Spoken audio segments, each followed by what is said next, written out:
What's in your tank? What's driving you? That's what we're looking at today. Hey, my name is Brian. Welcome to my garage Bible study. I am reconditioning this 1978 CJ7, not redoing everything. And I started to make some really massive progress right here on the gas tank. I'll get into that in just a moment, but let's take a look at what we're going to look at in the Bible today. It comes from the book of John, chapter 4, verse 31 and following. Jesus is here with his disciples, and his disciples they're always freaked out about what they have to eat and what they don't have to eat. They're asking Jesus one time, how are we going to feed all these people? Who brought lunch? They're really, just like you and I, they're fixated on their needs. They're fixated on their urges to consume, as are we. And Jesus would use those urges, their questions, to turn it into a spiritual learning, kind of like I'm using this Jeep to turn it into a spiritual learning. Let's pick up where it says this in verse 31 of John 4. Meanwhile, the disciples were urging him, saying, Rabbi, eat. But he said to them, I have food to eat that you do not know about. So the disciples said to one another, has anyone brought him something to eat? Jesus said to them, my food is to do the will of him who sent me and to accomplish his work. Like, Rabbi, eat. Jesus has to eat. He's human. He's fully human and fully divine at the same time. That's the theologically correct definition of the identity of Jesus. So he has to eat, but they're fixated with it. And he says, hey, let's talk about food a little bit. Guys, what is it that drives you? What is it that gives you energy? That's what food does. It basically comes inside of our stomach. It's an incinerator, an energy plant, if you will, that kind of cranks up the metabolism and starts firing up our organs and giving us the ability to do things. It's all starting down here in the stomach. Jesus says, what is it that drives you? What is it? I've got this gas tank that marked a really significant moment in the life of restoration of this Jeep. I totally stripped it all down. I've primed it. I've repainted it. I had to adjust some things to get it to fit inside the frame because this was a new piece on the frame. Now what I'm dealing with what to do with this sending unit. So this guy right here is the gas. As the gas is filled up, it comes up like this. There's wires that come here and they go to the front and tell me my gas gauge, full, empty, whatever it is, it's a float. And then on the end of this goes a filter, sucks the fuel up into this, takes it through the line up to the engine where the engine fires and away it goes. All this stuff is, that gas. Am I the only one who likes the smell of gas? I don't think my wife should ever wear perfume. I think she just doused herself with gasoline. That would be incredibly sexy. Oh, so good. Why am I dizzy right now? Why am I seeing unicorns dancing in the ceiling of my garage? All right, this right now is an empty tank. I completely drained it out. I looked at what was going on in there. It's a good tank, totally drained. I wonder for you, where's your tank? Are you self-aware enough to know if your tank is full, if your tank is half empty, if your tank is down on the bottom and you're dry? I think it's a really good question. I had some guys in here just this last week, and we all circled up in chairs around, and I just had everyone say, where's your tank? Where are you? Where do you see yourself right now? What's draining you? How are you filling yourself up? Jesus certainly would be drained. He would regularly go out to a quiet place to pray. That saying comes up again and again and again in his life. He went one time 40 days without food and water. He fasted for 40 days.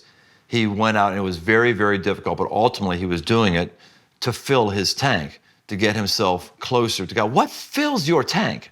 I mean, that's what these things are right here. These are different hoses where you put the gas in, it kind of runs down this hose, and this is a vent hose so that the vapors can escape and it won't get vapor locked as it's filling in. It's a real important system to know how you actually fill your tank. How do you fill your tank? I'll tell you the way I see some people filling their tanks, and it just doesn't work.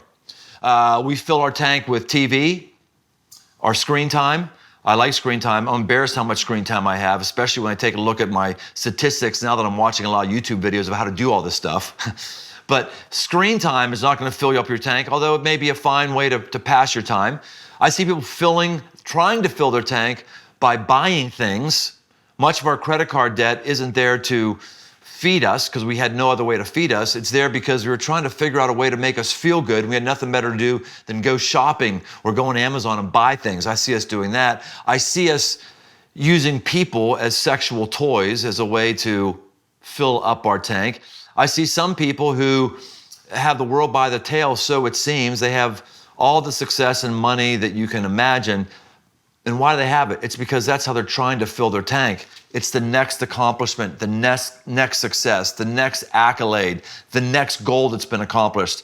All the while, that doesn't really fill our spiritual tank. So you think, I just need more of it. So you keep doing more of it, more screen time, more sex, more accomplishments, more type A driven, more. Some people fill their tank by talking trash on other people. Makes them feel really, really good. Twitter.